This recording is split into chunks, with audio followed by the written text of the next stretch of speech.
সকালে ঘুম থেকে ওঠা।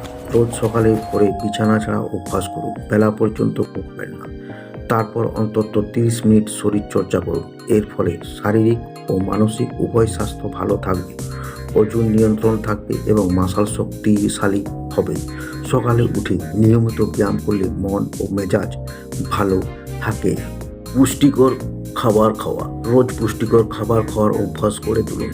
টাটকা ফল, শাকসবজি, দানা শস্য রোজ খেতে হবে। জাঙ্ক ফুড, প্রক্রিয়াজাত খাবার এবং মিষ্টি পানীয় এড়িয়ে চলুন। স্বাস্থ্যকর খাওয়ার অভ্যাস পেট ভালো রাখে এবং রোগ প্রতিরোধের ক্ষমতা বৃদ্ধি করে। রাতে পর্যাপ্ত ঘুম। রাতে অন্তত 7 থেকে 8 ঘন্টা ঘুমাতেই হবে। ঘুম কম হলে সারাদিন ক্লান্তি আপনার পিছু ছাড়বে না। এর ফলে মেজাজ খিটখিটে হয়ে থাকবে, কাজে মনোযোগ দিতে পারবে না। পর্যাপ্ত ঘুম হলে মস্তিষ্ক সারাদিন সক্রিয় ও সজাগ থাকবে এবং স্মৃতিশক্তি উন্নতি হবে। রোজ ধ্যান করুন। রোজ অন্তত 10 মিনিট ধ্যান করার অভ্যাস করে তুলুন। ধ্যান করলে আমাদের মনোসংযোগ ক্ষমতা বাড়বে। এর ফলে আপনি নিজের চিন্তা ভাবনার উপর নিয়ন্ত্রণ বজায় রাখতে পারবেন।